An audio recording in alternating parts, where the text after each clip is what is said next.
episode of Artistry Unplugged, and I'm your girl, Denise Michelle. He is a seasoned film director hailing from Winston-Salem, North Carolina. He has been passionately shaping stories through the lens for the past decade. His diverse portfolio spans short films, music videos, web series, commercials, and feature films. Each project is a testament to his creative vision and directorial prowess. Beyond directing, he brings a unique depth to his work, informed by his training as an actor. His on-screen experience includes numerous commercials, films, and documentaries, enriching his ability to connect with characters and narratives on a profound level. Please give a warm welcome to Mr. Tomarus Ellis. What up? What up? What up? I got him, y'all. I got him in here. Hey, we here. Let's go. And I know, like, he has a busy schedule, and we're gonna talk about some of your projects you got coming up, and we can go ahead and just jump right into it. Okay. Sounds good. Yeah. All right. So, what inspires your storytelling? So many different things, right? We all are storytellers, to be honest. You know, some of us do it professionally, but we all are storytellers. I think for me, characters, I love people. I love humanity, so I love watching what makes people tick. Why do you stand the way you do? Why are you talking the way you talk? Why do you dress the way you dress? I'm intrigued by human nature, and so I think that's what inspires it. And I think too, being able to connect with an audience, connect with somebody on a deeper level. Mm-hmm. So whenever we're telling a story, somebody could say, "Man, that's me. That's me," or "This person knows my story." So it's relatable, you know. And with social media, that's what we're trying to do with social media now, trying to relate with each other. So that's part of the reason that I enjoy storytelling. Yeah. That's good. Yeah. Do you? What do you think about using the platforms? It's a little different from the history of filmmaking. Yeah, and I was just watching something earlier today. The industry, you know, everybody's leaving Hollywood. They have studios in Hollywood now that are just empty. They're actually, what they're doing now is they're starting to build housing on these studio lots where some of our favorite movies, were shot, because the industry is changing so much, and that's part of social media. Everybody's on their phone. You're watching this right now on your phone. Absolutely. You know? We're doing podcasts that way. So it's nothing to be afraid of. It's just like when radio was here. People said, "Oh, you're about to have television. This is going to kill the radio." And it's nothing to be afraid of. We all have to be able to evolve and move. And storytelling has been here since the beginning. So we'll just find new ways to tell stories. Stories. That's it. Yeah, got to be able to move with the times. Yes, sir. Yes, sir. So what inspires you as a filmmaker? Are there specific artists or movements or everyday experiences that you, if you can just jump on that a little bit? Okay. Yeah, it's a plethora of things. You know, it's experiences. You know, you go to the grocery store and you meet somebody and they're talking about something, and from there ideas will come to me, or I'm just a silly guy. Like, I'm really, really silly. So like ideas will come to my mind. I'll just say, what if this happened? What if that happened? And for me, as an artist, and yourself being an artist, as a podcaster and everything, the most important thing with art is to never lose the kid inside of you, right? When you was a little girl, when you was a little boy, you went outside, you picked up a stick. It wasn't a stick, it was a sword. That tree was a dinosaur. And if you keep that childhood-like mentality, the world it's whatever. We grew up, you know, and they told us to stop being a kid, you know, but when you're creating, you still have to have that child inside of you. Because for me, I can write whatever. Because for me, the child in me says that's possible. Yes. And so as artists, even when you're doing music, whatever, you have to be able to keep that child and talk to that child and nurture that child and say, what would you like to see today? Because that child believes it's possible. So that is so true. Yeah. What is your process for writing a screenplay? Because you do a little bit of everything. I do. Yeah. And I think, was this your recent movie, the Sympathy for Narcissist? You did everything for that, right? Screenwriting and all that? Unfortunately, yes. Unfortunately. It sounds really, really nice and romantic. Wow, you were able to do all that, but it was super hard work. That's the first time you ever done that? It's the first time I did a feature. I didn't have the money at the time to do a big time feature. We made Sympathy for the Narcissist for $3,500. What? That's all I had was $3,500. You pulled it off. Yeah, and it was one of those things where I woke up one morning and it scared me that I needed to do it, and something just, you better do this. And I said, I don't have the money. I'm gonna do this, and you better figure it out. And I'm glad that happened because it showed me that where there's a will, there's a way. My grandmother would always say this. She'd say, Tomorris, always remember, where there's a will, there's a way. And this film taught me that. We took that $3,500. It wasn't the best quality that we wanted to produce, but we were able to do it. And right now, with $3,500, we're on, I think, 8 different streaming platforms right now. Yes, sir. The movie is doing extremely well. I won't get into all the money-wise, but we've made that $3,500 back multiple times so far. Bravo, yeah. bravo. Thank you, yeah. And thank you to everybody who's watched it to help us do that, because we were able to take that money and now do our next project where we can now pay actors, pay crew people, pay whatever to get it done. So whatever it is you want to do, there's always a will, there's a way. And my screenwriting process, you asked, it's coffee shops. You know, it's coffee shops and lakes, and it's sitting and not forcing anything, and being okay with you're beginning to write today and nothing comes, and saying it's okay, and closing that laptop and going away and coming back to it the next day. And that's how art is birthed. You know, sometimes we force art and people can't relate to it, but it's those things that come when you're sitting there, you're like, oh my God, this is it. This is what we'll do. And it's those downloads that you get. So that's my process. It's whatever hits me when the time it hits me. And I'm not always good at that. Sometimes I'm like, I need it now. But you know, yeah, that's the process. That's awesome. Yeah. You how do you like the characters? How do you go about creating the characters? Is that the same way, or is that it goes hand in hand? So it's a tree, right? You start with the character. Her name is Emily, okay? That's the first thing we got. So what does Emily do for a living? It's just like you're asking anybody questions that you meet for the first time. Well, Emily is an artist. What kind of art? She paints. I wonder why she paints. Just questions I was asking anybody. Well, she paints because it's a way for her to get some of the trauma she had out of her. Well, what's the trauma she dealt with? Well, when she was younger, she was molested by her father. Oh, where was the mother? Why didn't the mother do anything? Well, the mother was also on crack cocaine. Wow, how did that affect her? And see how we ask those questions, and that's how you bring characters to life. It's no different than meeting somebody for the first time and trying to find out their story. Except you're just asking yourself questions as if that character was standing right in front of you. And from everything that I just said right now, we can start a movie. Yeah.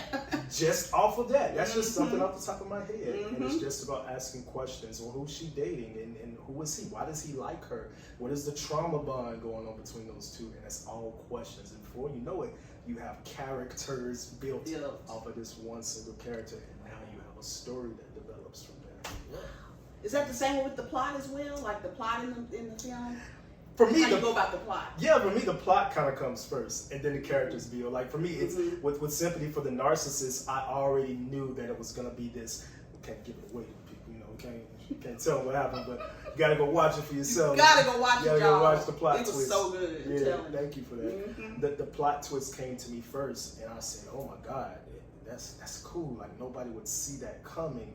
And from there, the rest of the story, and Erica and all of those people developed from there. Yeah. Wow. And you guys can catch, well, I saw it on Tubi, but there's other platforms where they can see this film. Yeah, it's Tubi, Amazon Prime, it's on Roku, it's on some things I ain't never heard of before. Just type it in, I'm sure it'll come up somewhere for you. Okay, that sounds good. Okay, are you, as far as your film crew, have you ever had any issues with, how do you guys do comparisons, and you guys feed off one another, or how do you treat them during the process? Yeah, like I said, for this one, it was very, very minimal people, but I've directed other things that we can talk about later that's coming out where I've had a full crew that I had to work with from the School of the Arts. Creating can be a little difficult with a crew sometimes because, so what you have your director, and then you have your director of photography, who is the one that shoots the movie. They plan the shots. Well, how about we set the camera here and do this? And sometimes because you're creating something, there can be a little bit of butting heads with that kind of process, right? Yes. You know, anything that you're doing creative when you're with somebody else, because we all see the world from a different lens. That's right, absolutely. See the world from a different lens. So what we were able to do in this is just to make sure everybody is heard. But what I learned from the last project that I directed, which is called Formidable, shout out to Jordan, Scott, who wrote Formidable, coming out really soon, which I directed. What I learned from that process is I'm such a guy that wants to make sure everybody can be heard. Everybody has an opportunity to put their hands on the project, even if I wrote it, even if I did it. But it hit me, and it reminded me, when somebody watches a movie, they're never gonna, if the movie's not good, they're not gonna say, well, who is the person that shot this on the camera? Right, you don't hear that. Well, who's the person that held the microphone? This movie is horrible. They're gonna always say who directed this thing here. So I had to learn to give people an opportunity to say, hey T, I like this shot. Okay, well that's not really what I was thinking, but this does look good. Let's try this. But at the same time come in and say, no, that's not it. We can't do it that way. No, end of discussion, because at the end of the day, it's gonna be on you. So it's a balancing act with working with the crew. And it's just, if you've ever been on set, it's 12 hours a day. It looks so nice and glamorous when it's done, but it's 12 hours a day. You're on set at 6 a.m. And the thing about the crew is they're the last ones to leave, because now they gotta break down everything that's been set up for the day. So it's just making sure your crew is taken care of, and that everybody has an opportunity to create, but at the same time remembering that you're the person that's have to drive this ship at the end of the day. So, And is that the same with your characters, your actors as well? Do you allow them to step outside the box? Absolutely. And Absolutely. Be creative. The thing about acting is, and I've taken so many classes, started off acting at first. I never thought I wanted to direct. That's boring to me. I want to act. I like human nature. The thing about acting is that we were always taught, and people kind of think acting is, oh, the script says be angry, so I've got to go in there and be angry. Acting is reacting. So if you and I are engaging right now, I'm watching your body language. I'm seeing how you're shaking your head. I'm looking at you right here. This is how I'm going to say my next line based upon what I'm getting from you. Now, most people who don't know acting, they say, I'm supposed to be mad at you. I'm blah, blah, blah, blah, blah. But what if you're not giving me that kind of energy? Right, because you're feeding off one another. Acting is reacting. Okay. So as a director, I have to come in and say, hey guys, here's the scene, go do it. And if there's something that I feel as an actor that we can explore a little bit more, then I interject myself. But for the most part, let those guys sit there and feed off of each other. And that's how we do it, Does that mean they go off script as well sometimes? Yeah. Simply for the Narcissist, there was quite a few things that were off script that we did not plan to happen. And that's the beauty of filmmaking. That's the beauty of art. It's allowing art to be birthed, not so much created all the time. We always want the credit because I created this. I'm a genius. But the best artists, the best genius, the best actors, the best whatever you do, cooks or whatever, it's those moments where it's discovery. And I never thought about putting some sage in this recipe. And now people are like, why is your fried chicken so good? Right. I was cooking and something told me to look to the right and I seen sage and I was like, it's inspired action.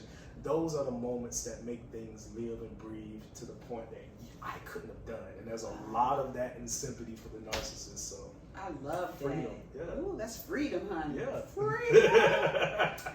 So let me ask you this. I know we don't want to give away the movie. No. Did you do, what made, the title went along with the script. Yes. What made you dive into that narcissism? Is it from experience? Is it from research? Or, how did that all happen for you? All the podcasts I've done about this, that's the one question everybody always asks. What was your experience with narcissism? Have you experienced that? Yeah, I think we've all experienced that. the world we live in is run by narcissists. Yes, sir. Your boss is probably a narcissist. Your political leaders are narcissists. Mm-hmm. So we're always a product of our environment. Mm-hmm. So yes, now here's the thing. This is the thing about this film that was healing for me. I've got two friends who are psychologists. Two of my best buddies, they're licensed psychologists, and we talked about narcissism and we talked about it from the female perspective. Wow. And it blew my mind because you never really hear about female narcissists. You don't. It's a masculine thing. Mm-hmm. It's always the men are the narcissists. But both of my friends who don't even know each other said the same thing to me, which I put in the movie. They said the female narcissist is the hardest narcissist to diagnose because we live in a society that pushes it to be okay to be that. We're taught when we're growing up as kids, happy wife, happy life. If you want to be happy, the woman is always right. And you better know it, baby. You better know it. And that's fine, but what it can do sometimes is it can create that narcissistic, nothing is wrong with me. I don't do anything wrong. That's narcissism kind of narcissists cannot see their issues. Everybody else can see it, can be loud as day. They don't see that there's a problem with them, right? They think everybody else around them is the issue, and they can't see that. So when you start looking at relationships, and sometimes they're ran by that same narcissistic energy, either from the man or the woman. So I've experienced that with women before. I've dated females who are narcissists and had no idea. I put it on myself because it's got to be my fault. You know, as a man, it's always on us. If the date don't go good, why didn't go good? What you ain't do? You weren't funny enough. You weren't this. You weren't this. You know what I'm saying? So I had to learn from that and healing from some past relationships that we all can be narcissists and be able to see what it was. And that's why Erica was the one who could not see past the mental issues that she had. And she lived in a society that said, it's not your fault. It's not your fault. He didn't do you right. This is not your fault. So I wanted to show that not as a way to, that's right, women can be narcissists. It's nothing like that. It's a way for us all to heal. When we did the movie premiere, there were women coming up to me and their husbands were with them and they're saying, oh my God, am I like that? Now you got to think. Now you think, right? Yes. And so that's what we want to do in our films because when you can look down inside, now you can begin to heal from it. So that's the audience engagement. Yeah. I love it. Okay, and thanks for that. And we'll be right back after this. Audiences are raving about Sympathy for the Narcissist. I've never been that shocked. I could always tell what's going to happen. I was blown away. You're watching it, you think one way is going to happen, and you think other people are involved and they're not involved, and then at the end it's just like, wow. Is it normal for me to still feel foolish for not noticing the red flag sooner? We tend to ignore the obvious when we're really attracted to somebody, especially when we're talking about the male narcissist. That charm, that confidence, it can be intoxicating.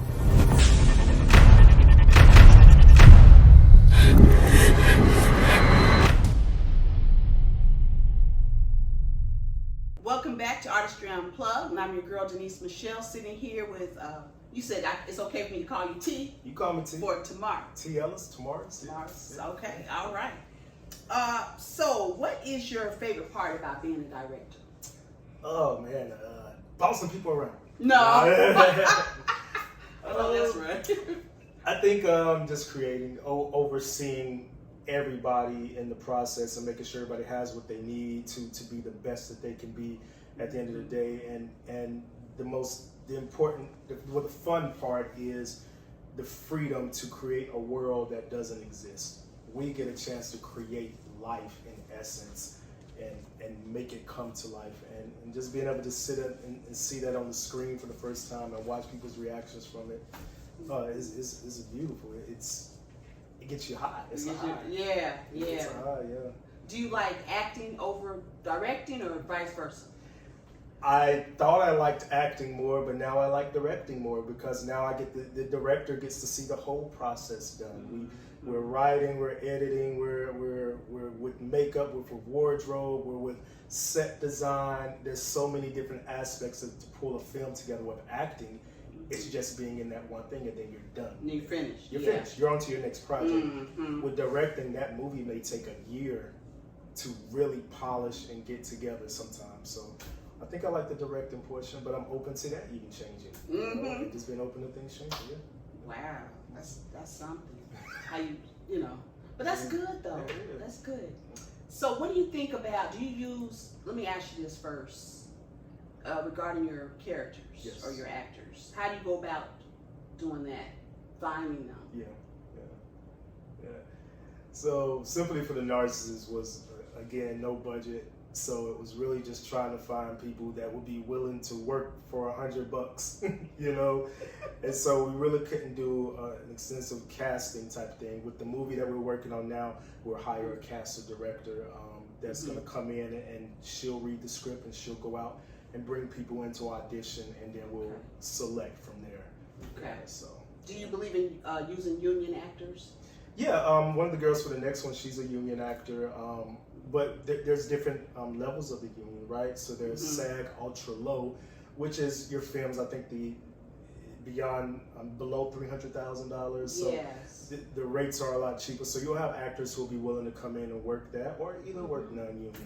It's just at this point right now, we have money to work with, but we don't have those huge budgets. So it's just finding people who are willing to come in and work for what we can. What you can what give we can them offer. Yeah. without them. And if they care about the crowd, they probably wouldn't care too much about. Oh, a lot of people just want to work. Yeah. You know, and I believe in taking care of people and making sure that the product is good so that they can be proud of it. And from there, people, and because of Sympathy for the Narcissist, other things I've done, there are people who now want to come in and work with me. So I have a little bit more like, you know, to where it's like, okay, well, this is what we have budget wise. And people are like, well, I like what you're doing. I will come in and do it for that much. It's, people and the crew that are coming in working a lot cheaper for this next project than they actually would, because they believe in the vision of it. So yeah, that makes a difference. You how can they find you if they want to audition, or how do you advertise your projects? So she'll be using 800 Casting, which is a casting site. There's quite a few others out there. Of course, social media, Facebook, Instagram, they'll be posting stuff and people can submit to her, and from there, you know, we'll get the ball rolling. Okay. And okay, for that particular movie, how did you pick the music for it? Is it because music plays a big part of it, right? So what was your whole thought process for that? So I'm a musician, so I play piano. You're a musician? I'm a musician, yeah. Yeah. I'm a musician. Start out playing piano, play bass, play guitar, play a little drums. No saxophone like Brandon, but you know, we did a little stuff. So music was the driving force of this film as well, because again, how can I say this politely? Again, not having everything that you need and not having the time with the actors, I'll say it that way, to get everybody to where we wanted them to be. You have to use other means to push story. And so being a musician, I know that vibration is what moves things, right? So if anything vibrates in here, it's moving it, right? And music moves us emotionally. So being a musician, we took probably about 2 or 3 weeks just on music, just going through, playing things, finding stuff that would push the scenes the way we wanted them to go. That's how important it is. Very, music drives everything. I would love to like have people just come in editing rooms and watch the film before we score it. You know, where you just watch a film and there's no music behind it, and then go put some strings and stuff behind it and watch. Everything vibrate and move you differently. Yeah, so it's a huge part. It's always going to be a huge part of anything I direct. Music's going to be very, very big. Would you be willing to do a musical one day? We dive into that? I wrote one. I wrote a musical. We have not shot it. I've had it for about 2 years now. Oh my goodness. So yeah, I don't know. We'll see if it comes. I think you should, because you have that background as well. So that would. You gonna sing in it? I will. You gonna be in it? I'll be in it. So yeah, I'll be right there. I can tell it's a game recognized game. Yeah. Yes, sir. Yeah. You what are some of your favorite say producers or directors, or say like Tyler Perry? What do you think about him? Tyler's such a sensitive Inspiration subject. to you. Yeah. You know. You know, there's a lot of people who don't like Tyler Perry's stuff in the industry because they'll see things that they feel could be done better. Mm-hmm. That's everybody. They just did Game of Thrones, and there was a coffee cup sitting, and you know, Game of Thrones, it's supposed to be back before there was any electricity and all that kind of stuff. Right. And there's a Starbucks cup sitting in one of the scenes. And these are huge budgets. What's the movie with Denzel Washington? There's tons of movies. If you just go on YouTube and see, there are tons of movies where people call, oh, there's a camera right there. There's a such and such right there. So when people come against Tyler, he comes from the stage place. One thing I would say about Tyler Perry has opened doors for people like me that look like me that I would have had to yank on and break down on my own. He has built stairs. Matter of fact, he's tore down the stairs and put elevators in there for us to be able to Give get the credit there. where it's due. So Absolutely. for what he's doing, if we don't like what his product is or whatever, that's fine. Nobody's gonna like everything. Everybody doesn't like what I do. But let's look at what he's doing for us and the doors he's opening up for us. Nobody else has done it to that level ever in this industry for us. So I love TP. I don't like everything I watch. That's okay. Art is subjective. But what he's done for the industry and what he does for people like us and what he just did for Sinbad and all of those things. That was so awesome. Come on, man. I mean, I was like, okay, Tyler, you're doing this. And he don't have to. He ain't got to do none of that. He ain't got to prove nothing. He ain't have nothing to prove. So I love Tyler Perry. He's definitely an inspiration to me. Yeah. That's good. That's good. What do you think about what's going on in the industry right now? In the background, in the back scene, you know, doing things that you shouldn't have to do in order to break out. The casting couch. Yes, You know what I'm talking about? all that kind of stuff. You know, I mean, it's has it been like that for so long, or? Yeah, that's the way that's what the term casting couch came from. You know, that's what it was. But people think it's just film. It's everywhere. It's if you work at corporate America, there's those things that happen. It's everywhere. You know, it's been going on. But it's in the film industry, it's getting better because of with the Weinstein case and all of those kind of things, where things have been exposed. It even happens on this level.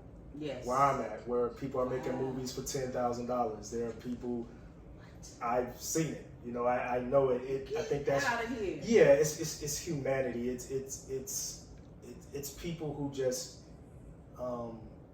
trying to find loopholes, and people who try to use their power. I mean, that's in every form of business, entertainment in the world. You know, and it's not right, but and I think it's getting better.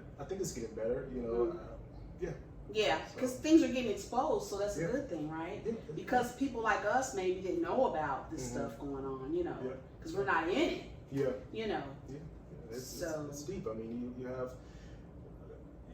you have people who will solicit to you to get you where you want to be if you can do X, Y, Z, and again, but that's in any walk of life that you go through. But it's getting a lot better in film. Like a lot of people aren't messing with it the way they used to, but it's gonna still be there for a little while. It's gonna be there. You're gonna deal with it, yeah. But have your integrity. That's the most important thing. You know, have your integrity. And for me, I'm not a perfect person, but I truly believe in destiny. I truly believe that nobody can stop what has been ordained for you. Absolutely.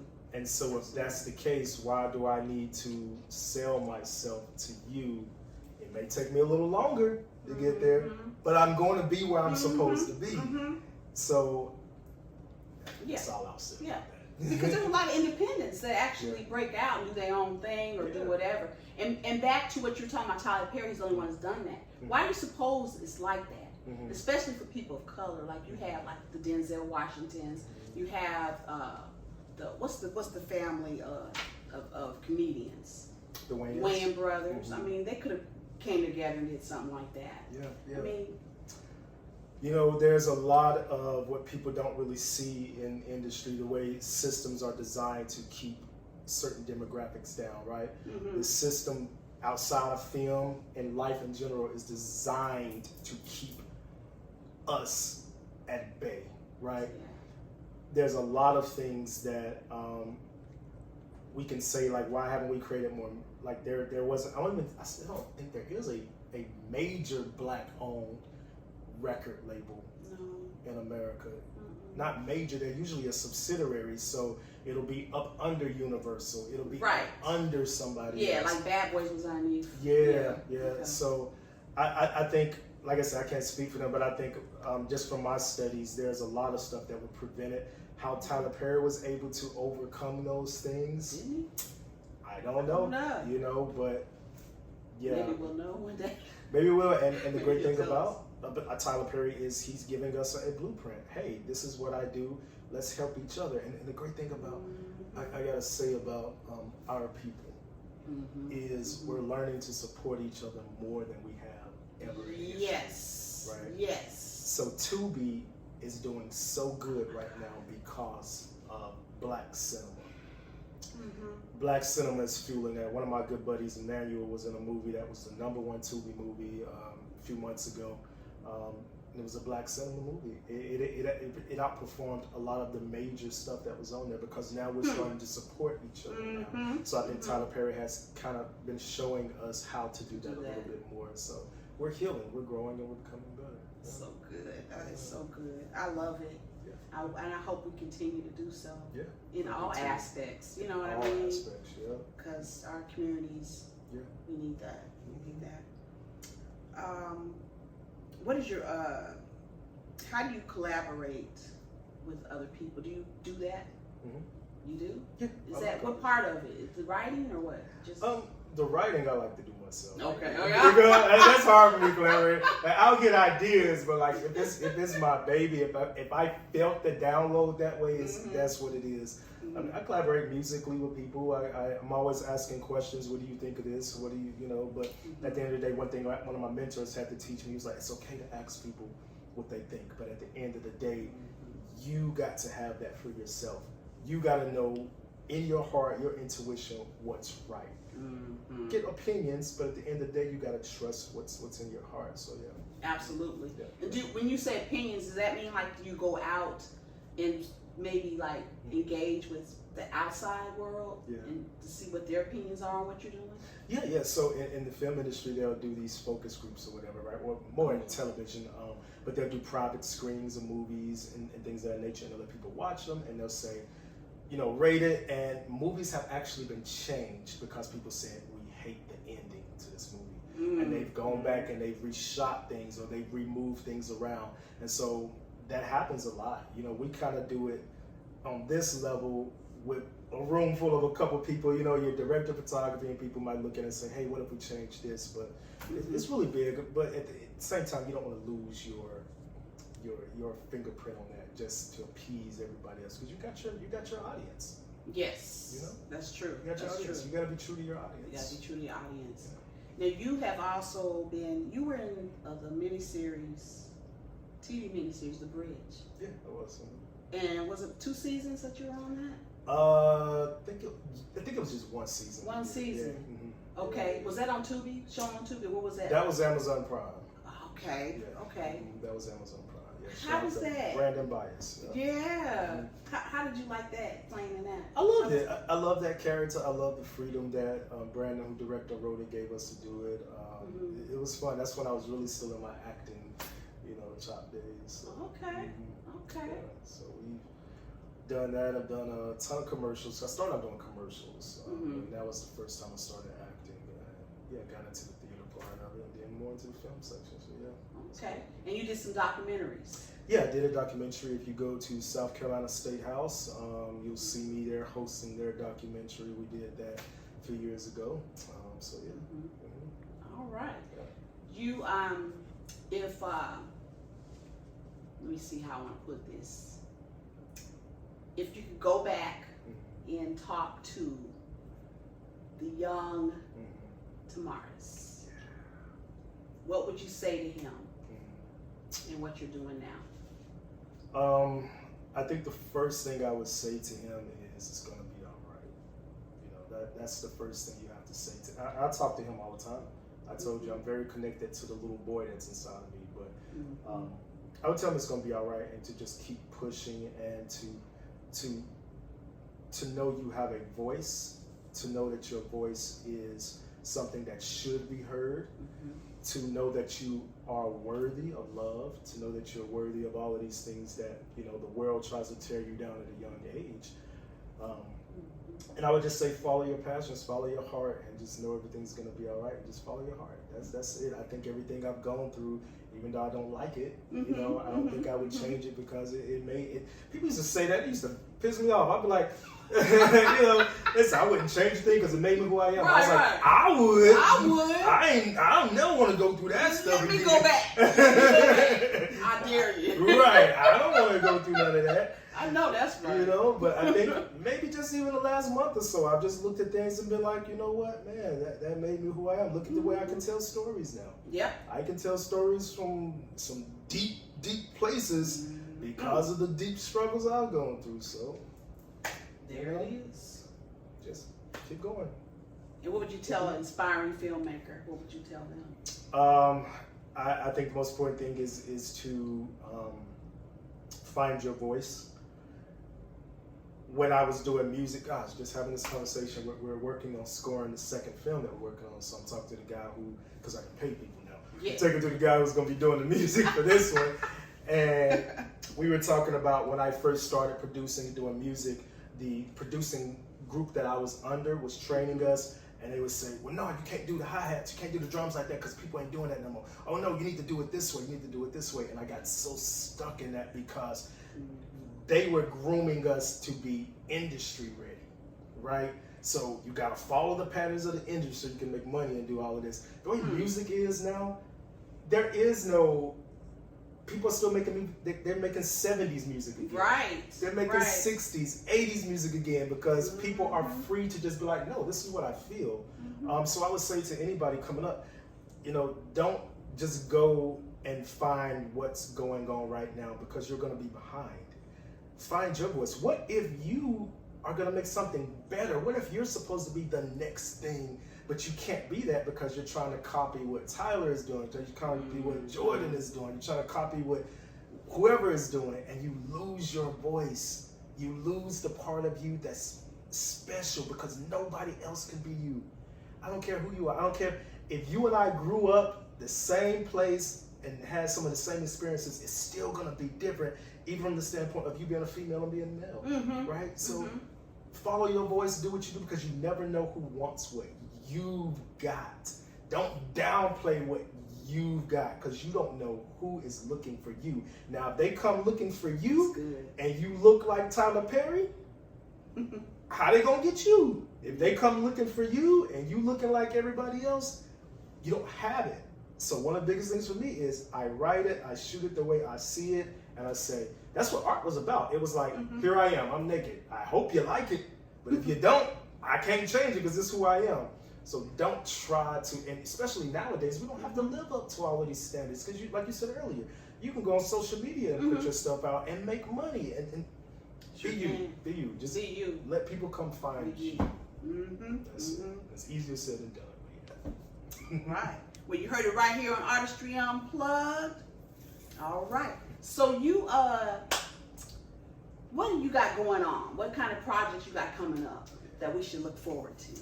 So, directed Formidable, written by Jordan Scott, which is going to be dropping really soon. You guys stay, posted for that. In August, we're starting production. We're already in pre-production now for my newest film that's coming out. Another psychological thriller. I'm super excited about this. What is that with you? Hey, it's who I am. Stay true to who you are. Yeah, I'm about to mess with y'all minds on this one. I'm about to mess with y'all minds on this one. Oh my God. No, I'm about to mess with y'all minds on this one. And this is a good healing one as well.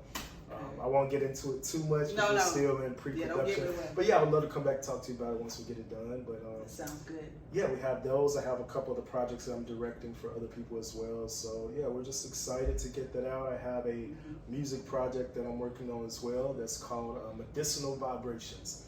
You like that name, right? I do.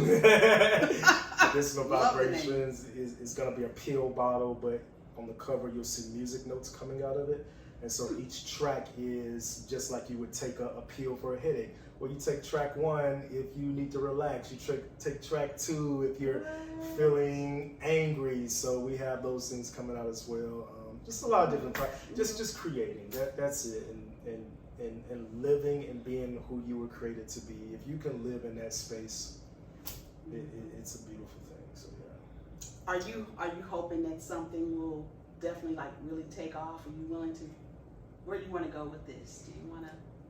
The sky's the limit type thing? The sky's the limit. I know who I am. It took me a long time to learn that. I know what I'm capable of doing. I know the gift that I've been given to give to the world. Now, when I say the world, does that mean everybody? No. The world for me might be 5,000 people. The world for me might be 5 million people. I'm okay with that now. It took me a long time not to be. To be, but I'm open to what I have to share and who needs it. And I have a huge feeling that I know for a fact it's bigger than what I can even imagine. But that's not the reason for doing it. The reason for doing it for me is to get out of what I've been given. To me, if you were to give me water right now and, well, that's not a good analogy. Let's say you gave me some tools, right? And you said, hey, T, you have this hammer, you have this nail, you have these saws or whatever, you go make something out of it. And then I don't use those tools. I just throw them in a corner and let them sit. Man, that's a slap in the face, Steve, right? So the tools that I have, I'm going to use them, give them to the world, and yeah, it's good. Watch. That's all I can say is watch, because I can't tell, but I can feel. Stay tuned. Just watch. So if you guys want to follow Mr. T, yes. Where can they follow you? So my Facebook is Tomarus Ellis. It's not hard to find Tomarus. Not many of us out here. Tomarus Ellis on Facebook. T Ellis 27 on Instagram. Those are the 2 places I usually hang out the most and post everything that I have going. And yeah, you can check the movie out again on Tubi, Amazon Prime, and go watch it, y'all. Yeah. I'm telling you, you will not be disappointed. Yeah, see if you can find all of the little hidden things. There's about 15 Easter eggs in the movie. Most people haven't found them all. Just the little small things. I'll give y'all one. I'm gonna give y'all one since most people watch it. If you go back and watch the movie, at the beginning, there's 2 pens laying on the table in Erica's house. There's a red one and there's a blue one. Those same red and blue pens appear in the movie multiple times. Just go see if you can find and see if you can understand the red and blue peel. The red and blue from the Matrix. Red or blue. So go and look that up and you'll see how all of this comes together. There's tons of little Easter eggs I hid in there. Y'all just gotta go find them. So, oh my goodness. Now he's making me want to go back and watch it. You're gonna see some stuff. I mean, okay, so Simon Davenport Leon is the videographer for the show. Do you remember any of that? I don't remember. I don't remember seeing one. But I want to go back and see now. Yeah. Let's see a few. That's pretty good how you do that. Go back and watch. That's good. You know what I'm saying? Leave me hanging. Trying to be slick in here.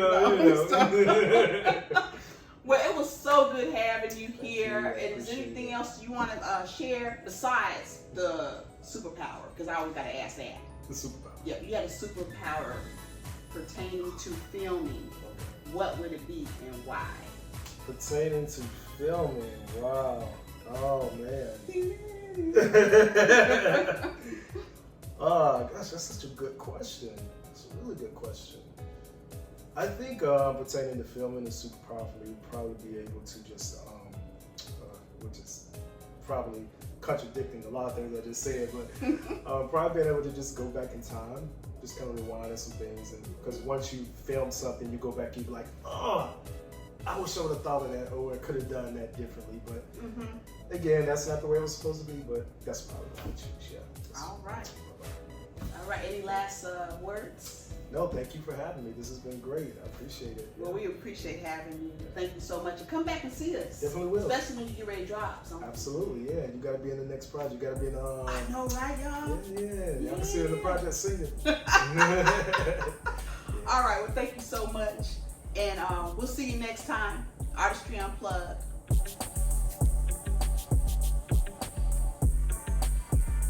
Okie dokie. All right. Yay! Thank you so much.